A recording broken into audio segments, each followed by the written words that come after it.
네, 반갑습니다. 저자 박지수입니다. 제가 책을 출간한 지 사실 얼마 되지 않았어요. 그래서 출간을 하고 이렇게 독자와 저자와의 만남이 처음이라 되게 쑥스럽고, 약간 이제 좀 되게 감격스럽기도 하고 되게 감사한 마음이 큰 것 같아요. 그래서 우리가 아직 이제 대면으로 만날 수는 없지만 비대면으로나마 이렇게 만나 뵙게 돼서 너무 영광이고 제가 오늘 좀 짧은 시간이지만 그래도 미니 강연을 또 따로 준비를 해봤어요. 그래서 미니 강연 내용을 간단하게 한번 제가 진행을 해보고 남은 시간 동안은 이제 책을 읽으신 분도 읽지 않으신 분들도 궁금하신 점을 이제 좀 편하게 주고받는 시간을 가져보도록 할게요. 제 책은 팔리는 프로덕트이고요. 제 소개를 조금 더 좀 커리어적으로 소개를 좀 드리면 저는 2014년에 에듀테크 스타트업의 UX UI 디자이너로 첫 커리어를 시작을 했어요. 그때 말씀하신 것처럼 디자이너는 이제 디자인만 해. 라는 이해 못할 어떤 이제 피드백을 좀 받으면서 1년을 어떻게 일을 해야 되지 고민을 하다가 뱅크샐러드 초기 멤버로 합류를 하게 됐고 거기서 프로덕트 디자이너 또는 UX 디자이너라는 직함으로 일을 하다가 이후에 이제 CPO라는 역할을 하게 되면서 여러 가지 제품을 출시를 하고 현재는 IT 프로덕트 기획 튜터 활동을 하고 있고요. 최근에 여러분들이 이제 읽어주신 팔리는 프로덕트 책을 출간을 하게 됐습니다. 사회초년생이었던 저의 가장 큰 의문은 과연 디자이너는 뭔가 상품을 예쁘게 만드는 사람이냐 또는 이제 예쁘게 패키징, 포장을 하는 사람이냐 그걸 제일 잘할 수 있는 사람은 맞는 것 같은데 그게 근본적인 이 내 역할의 존재 이유일까? 이런 고민을 좀 많이 했었어요. 왜 그랬냐면 예쁜 것이 무조건 사람들이 편안해하고 사람들이 열광하는 것은 아니라는 생각을 했어요. 그래서 디자이너는 고객이 만족할 제품을 설계할 수 있는 사람이라고 저는 생각을 했고 그 역할을 주는 곳, 그런 기회를 주는 곳은 스타트업밖에는 없었어요. 그래서 저는 호기롭게 내가 제품을 만들어 보겠다라는 생각으로 스타트업에 합류를 했지만 모든 것이 다 맨땅의 헤딩이었어요. 저는 IT 스타트업으로 지금까지 쭉 커리어를 이어왔지만 사실 저는 소프트웨어 디자인 전공자도 아니었고 관련해서 어떤 뭐 직무 경험이 있었던 것도 아니었어요. 그래서 굉장히 많은 시행착오와 이제 실패를 경험을 했죠. 실제로 뱅크샐러드는 두 번의 앱 운영 중단을 경험을 했고, 뱅크샐러드 이전에 있었던 회사는 지금 존재하지 않아요. 그러면 그 회사의 비전이 없었냐? 같이 일하는 팀원들의 열정이 없었냐? 그러면 우리가 조금 더 체계를 갖춰서 일을 했으면 성공했을까? 아니면 방법론을 적용을 했으면 좀 다른 결과를 낼 수 있었을까? 이런 이제 고민들을 했었는데, 결국은 단 한 번의 성공 경험을 하고 나서는 그냥 진짜 고객이 답이구나. 근데 그게 왜 어렵냐면 팀원들과 함께 고객을 만족시켜야 되기 때문에 어려운 거였어요. 그래서 정답은 고객에게 있는데 우리가 고객을 만족시키려면 우리 팀원들과 함께 해야 된다는 것을 저는 디자이너로서 또 기획자로서 PM으로서 또 PO로서 일을 하면서 정말 뼈저리게 깨닫게 된 것 같습니다. 근데 저는 결국은 이런 많은 직책과 직함들을 가지게 됐지만 제가 하는 일은 전혀 바뀌지 않았다고 생각해요. 고객을 이해하고 고객이 무엇을 원하는지 설계하고 반응을 살펴보고 그것을 다시 학습해서 개선하는 이 모든 일련의 과정들은 어떤 시기에는 디자이너라고 했다가 또 어떤 곳에서는 기획자라고 하고 또 요즘에는 PMPO라는 직군으로도 많이 불리죠. 그래서 계속 바뀌어 왔지만 사실 제가 하는 역할은 전 바뀌지 않았다고 생각을 해요. 그런데 제가 이제 뱅크샐러드를 퇴사를 하고 나서 이제 조금 더 객관적으로 그리고 조금 더 이제 내가 몸담고 있었던 이 세상을 벗어나서 이 넓은 세상을 다시 보니까 제가 14년도에 스타트업을 시작했을 때에 비해서 훨씬 더 많은 스타트업들이 생겨났고 그 말은 제가 맨 땅에 헤딩을 했던 것처럼 지금 똑같은 어떤 시행착오를 겪는 사람들이 그만큼 많겠구나. 그러면 내가 5년 동안 맨 땅에 헤딩으로 겪었던 것들을 그중에서 정말 이건 노하우다. 이거는 꼭 모든 것에 적용해 볼 만한 방법이다. 라고 생각하는 것들을 좀 정리해서 이걸 공유해 주면 조금이나 도움이 되지 않을까? 라는 생각으로 사실은 시작을 했어요. 그런데 다행히도 정말 감사하게도 저희가 말하는 이 경험담 그리고 제가 알려드리는 이 노하우를 공감하고 또 이것을 시도해 보시는 분들이 많이 생기면서 또 출간의 기회까지도 얻게 된 것 같아요. 근데 사실 처음 시작은 저도 스타트업에 있을 때 굉장히 막막하고 또 불안하고 그리고 좀 외로웠죠. 이 상황을 이해해주고 공감해주는 사람이 없기 때문에 그리고 디자이너로서 그냥 그래픽을 그리는 것이 아니라 정말 제품을 설계하는 이 과정을 이제 끌어줄 수 있는 어떤 사수의 존재 또 부재했었기 때문에 그 역할을 내가 하면 어떨까라는 생각으로 저는 이제 강의 활동과 출판을 하게 됐습니다. 그래서 오늘 미니 강연에서는 제가 어떤 이야기를 좀 준비를 해봤냐면요. 제 강의를 보셨거나 아니면 책을 보셨거나 아니면 저랑 이제 뭐 짧은 멘토링을 하고 나서도 그러면 이런 상황에는 어떡해요? 저 실무로 돌아갔더니 이건 좀 막히던데요? 이런 질문들을 모아서 그걸 기반으로 한번 다시 설명을 좀 해드리는 자리를 마련해보면 좋겠다. 그래서 두 가지 주제를 좀 가지고 와봤어요. 제가 충성 고객을 만들라고 얘기하는데 실무에 돌아가서 충성 고객을 정의하자니 또 막히는 경우 어떻게 하면 좋을까? 그리고 고객을 만나봐라, 인터뷰를 해보라 라고 얘기를 하는데 실무에서 막상 하려고 하니 이런 경우는 어떡하죠? 하는 것들에 대한 답변을 좀 준비를 해봤습니다. 그럼 하나씩 한번 진행을 해볼게요. 아마 제 책을 읽으신 분들은 이 그림이 좀 익숙하실 거예요. 거의 초반에, 책 초기에 나오는 이야기인데 우리 마케터가 되게 열심히 신규 고객을 쪼르르 이렇게 부어줘요. 그리고 이 항아리는 우리 제품이에요.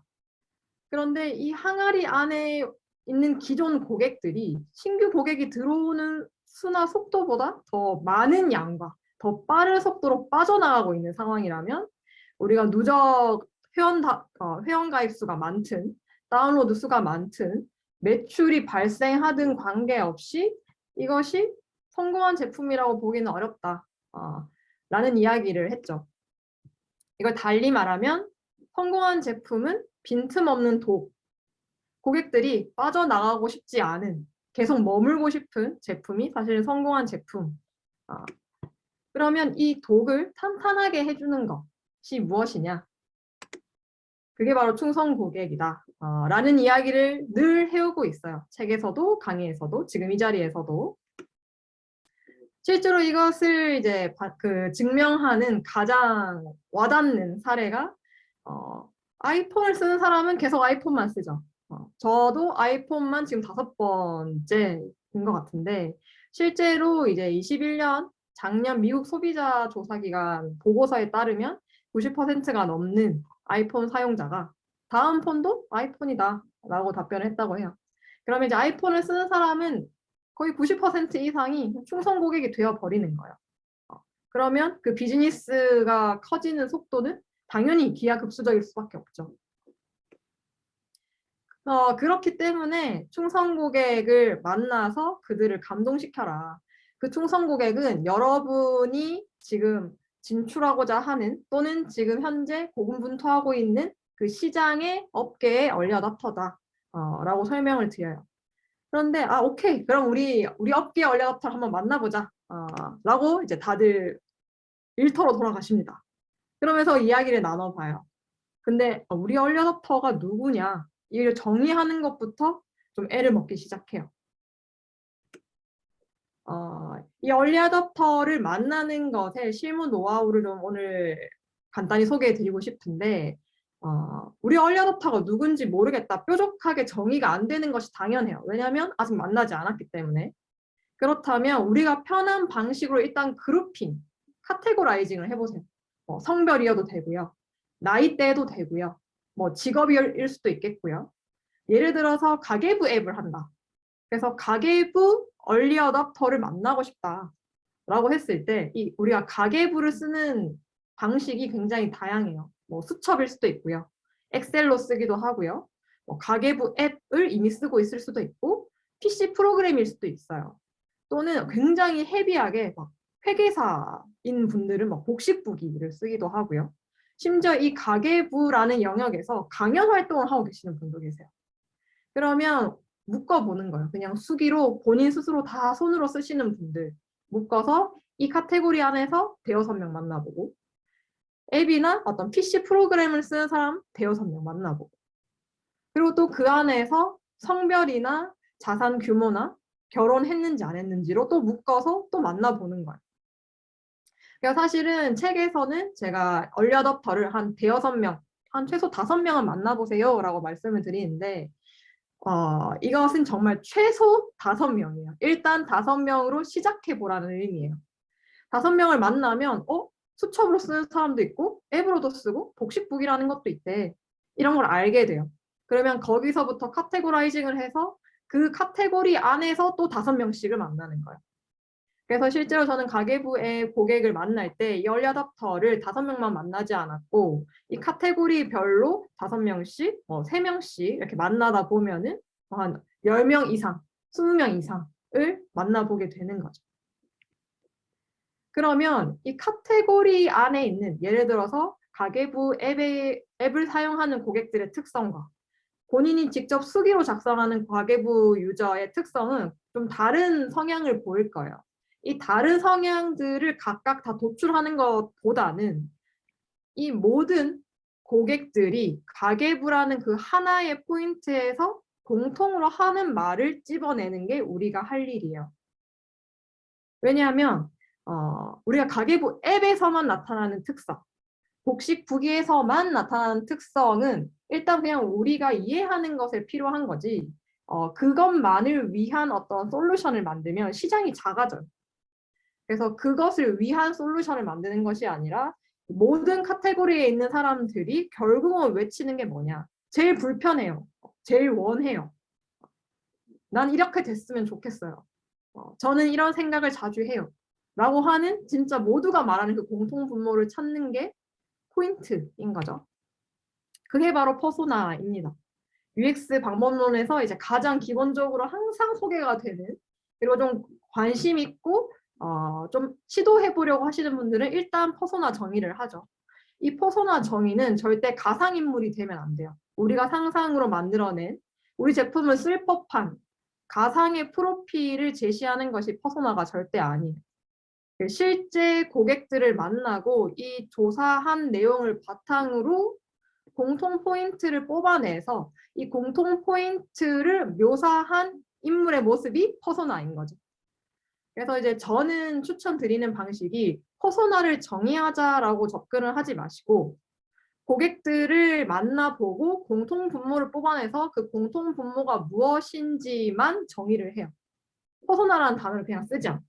왜냐하면 갑자기 상상의 인물을 만들 가능성이 높아져 버리거든요. 그 방법론이 말하는 순간. 그래서 저는 퍼소나를 결국 우리가 정의를 하는 것이지만 퍼소나라는 단어를 쓰지 않고 고객을 만나서 공통분모를 뽑아내보자. 그리고 아직 뾰족하게 우리가 고객에 대해서 이 카테고라이징이 되지 않았다면 다양한 프로필, 다양한 기준으로 만나보고 어떤 고객분들이 분포하고 있는지부터 탐색해보자. 가 사실은 실무에서도 중요한 포인트라고 볼 수 있고요. 자, 그러면 또 인터뷰 얘기가 빠질 수 없죠.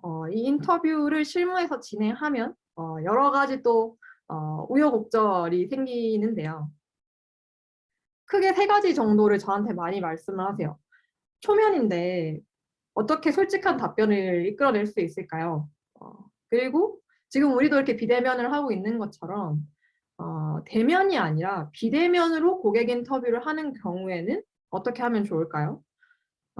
그리고 마지막으로 인터뷰로 참여하시는 분들, 이 인터뷰이들이 항상 말씀을 잘하시거나 우호적이지 않을 수도 있어요. 그래서 좀 힘든 인터뷰를 만났을 때 대처법이 있냐?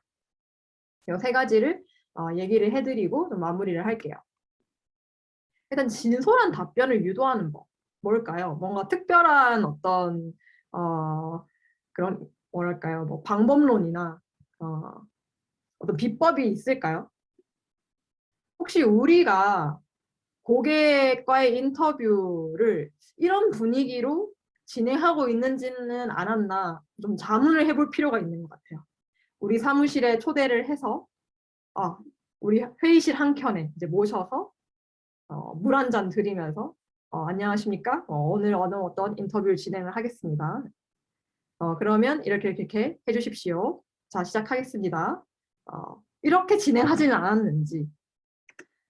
사실은 이 고객 인터뷰, 우리가 고객을 이해하기 위한 인터뷰를 탐색 인터뷰라고 해요. 정말 탐색을 해보는 자리인데 이 탐색 인터뷰는 편안한 자리여야 돼요. 그래서 이런 비즈니스 미팅보다는 어떤 거래를 하고 계약을 하고 제휴 협의를 하는 자리가 아니라 굉장히 오랜만에 만난 동창과의 근황 토크, 전 직장 사람과 오랜만에 만나서 티타임을 하고 점심 식사를 하는 자리. 이런 정도의 분위기라고 보시는 게 훨씬 좋아요. 물론 우리는 이걸 일을 하고 있는 상황이라는 걸 잊지 말아야겠죠. 그럼에도 불구하고 인터뷰를 진행하는 진행자인 우리가 최대한 인터뷰이가 편하게끔 분위기를 주도해야 되는데 그걸 어떻게 해야 되냐? 일단 우리 마음이 편해야 돼요. 우리 마음이 편하려면 예행 연습을 좀 해보는 것이 가장 좋아요. 그래서 같이 일하는 팀원이나 아니면 지인들에게 내가 물어보고 싶은 질문지에 대해서 다 입 밖으로 내뱉어 보는 거예요. 내가 그냥 텍스트로 글을 쓴 것과 이것을 입 밖으로 내뱉었을 때 제3자가 들었을 때 그것이 무슨 의도를 가지고 있는지 이게 어떤 질문인지 내가 어떤 답변을 해줄 수 있는지에 대한 반응은 굉장히 달라요. 근데 이런 연습을 하지 않고 바로 인터뷰를 만나면 내가 전혀 예상하지 못한 반응을 보일 가능성이 굉장히 높죠. 거의 100% 내가 예상하지 못한 반응을 할 거예요. 무슨 말인지 이해를 못했어요 라든지 아니면 대부분의 질문에 쉽게 답을 못한다든지 그랬을 때 내가 당황하게 되면 이 인터뷰의 자리 분위기도 당연히 편안해질 수가 없죠. 그래서 이런 반응이 있을 수 있다라는 것을 내가 미리 알고 가는 것만으로도 어느 정도 약간 백신을 맞은 정도의 이제 상태로 진행을 해볼 수 있는 거죠. 그리고 인터뷰이가 좀 편안해하는 장소에서 뵙는 것도 좋아요. 우리 사무실로 오면 아무래도 많은 것이 세이브가 되겠죠. 우리의 이동 거리라든지 우리의 시간이라든지 많은 것들이 세이브 되겠지만 내가 아직 인터뷰의 노하우가 좀 부족해. 내가 경험이 좀 부족해. 라고 한다면 인터뷰가 평소에 가는 곳을 가는 것이 훨씬 더 좋은 방법이에요. 예를 들어서 저 같은 경우에는 초반에는 저희 사무실로 부르기보다는 그분이 일하는 곳 근처의 카페 아니면 퇴근 후에 집 근처 카페로 저는 직접 찾아갔어요. 그게 굉장히 수고로운 일이었고 실제로 제가 강남에서 일을 했는데 한 부천까지도 가본 적이 있었던 것 같아요. 그럼에도 불구하고 그런 장소에 가면 그분들은 편안해해요. 조금은 더. 그들이 편하면 우리도 편하게 되는 거죠. 그리고 가장 중요한 포인트는 내가 먼저 솔직해지는 거예요. 내가 이 사람에 대해서 많은 정보를 끌어내겠어 라는 마음으로 막 질문만 하고 답변을 해달라고 요청만 하면 상대도 그 부담스러움을 당연히 느껴요. 그래서 먼저 내 이야기를 해보는 거예요. 저는 거의 핀테크에 계속 있었기 때문에 돈 관련된 질문을 계속 해야 돼요. 근데 굉장히 예민하죠. 본인의 자산 규모에 대해서 이야기할 수 있고 또 어떤 투자 노하우 같은 것도 얘기할 수 있는데 이런 것들을 저는 들어야 되는 상황에 어떻게 하면 좋을까? 제 얘기부터 먼저 하는 거예요. 제가 투자를 지금 어떻게 하고 있는지, 내가 얼마나 모르는지, 내가 재테크를 어떻게 하고 있고, 돈 관리를 어떻게 하고 있고, 지금 어떤 고민을 하고 있는지. 그런 이야기를 사실 먼저 꺼내면서 그냥 친구랑 대화하는 것처럼 오랜만에 만난 친구한테 요즘 이제 주식 투자 어디다 하고 있냐. 그걸 물어보기 전에 내가 어디에 투자를 하고 있는지, 얼마나 돈을 잃었는지를 이야기하면 상대가 훨씬 더 마음이 편안해지고 내 이야기를 할 준비가 되고 특히 얼리어답터를 만난 경우에는 조언과 노하우를 얘기해주고 싶어서 이제 막 시동을 거실 거예요. 그래서 많은 이야기를 이끌어냈다면 그 사람은 노하우를 가진 사람이기 때문에 얼리어답터를 잘 만나는 셈인 거죠. 그래서 제가 유튜브를 막 찾아보면서 그 직업의 모든 것이라는 채널을 운영하시는 그 직모라는 분이 계세요. 그분이 이제 여러 직업을 가진 분들을 인터뷰를 하는 영상을 올려주시는데 저는 그 정도의 무게로 진행하면 좋다고 생각을 해요. 그래서 한번 이제 유튜브에서 이분의 영상을 한번 보시면 이분이 너무 가볍지도 너무 격식을 차리지도 않으면서 딱 사람들이 궁금해할 만한 질문들에 대해서 되게 편하게 질문을 하면서 대화를 나눠요. 그래서 어떻게 진행하는지를 한번 가볍게 보시면 좋을 것 같고요. 그리고 약간 어떤 업계 특성상 가볍게 대화를 나누기 어려울 수도 있어요. 그런 경우에 그 미드 중에 마인드 헌터라는 드라마가 있어요. 이거는 프로파일러들의 이야기예요. 그래서 이 프로파일러들이 범죄자들에게 어떤 답변을 진실을 이끌어내기 위해서 어떤 것들을 시도하는지를 되게 섬세하게 그려주고 있어요. 그래서 약간 킬링 타임으로 보셔도 좋고 내가 만나는 인터뷰이들이 조금은 좀 이렇게 무게가 있다. 내가 전략을 좀 짜야 되는 상대들이다. 가벼운 대화로는 좀 어렵다라고 한다면 이 마인드 헌터라는 드라마에서도 힌트를 얻어보시면 되게 재미있을 것 같습니다. 그리고 이제 이 코시국 또는 이 전염병이 창궐했을 때 고객 인터뷰를 어떻게 진행을 하면 좋을까? 1대1 대면 인터뷰에 장점을 뛰어넘을 수 있는 비대면 인터뷰가 있을까요? 저는 없다고 생각을 해요. 단언컨대 1대1 대면 인터뷰가 가장 효과적입니다.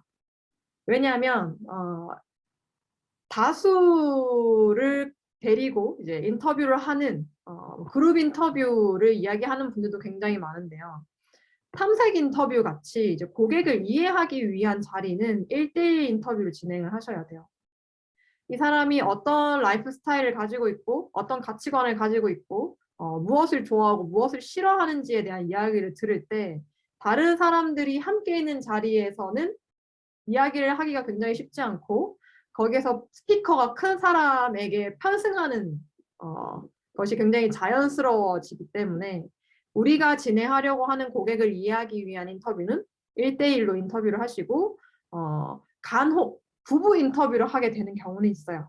이런 경우에는 부부는 하나라고 치는 거죠. 그래서 1대1 인터뷰를 고수해 주시고 다만 대면이 굉장히 어려운 때 어떻게 하면 좋을까? 그렇다면 비대면이 정말 어렵다. 이거는 지금 불가능한 상황이다. 라고 할 때는 비대면 인터뷰의 이점을 10분 활용해 보는 것이 좋습니다. 우리가 그들의 비언어를 더 가까이에서 들여다보고 그들이 우리의 앱을 쓰는 모습을 사용성을 직접 관찰할 수는 없지만 이 비대면 인터뷰의 장점은 시간과 장소에 제약이 없고요. 그렇기 때문에 미팅의 횟수를 더 늘릴 수 있어요. 비대면 인터뷰는 어디에서 몇 시에 어디에서 만날 건지를 정하고 그곳에 가는 비용을 들여서 그 정해진 장소에서 만나야 되기 때문에 자주 만나는 것이 굉장히 어렵죠. 그런데 비대면 같은 경우에는 지금 여러분이 퇴근 시간에 퇴근을 하시면서 이동하시면서 제 목소리 지금 듣고 계신 것처럼 제약사항이 굉장히 낮아지죠. 때문에 자주 만나게 됨으로써 이 고객과 제품을 만드는 우리의 어떤 파트너십을 형성해 보는 것이 하나의 팁이 될 것 같습니다.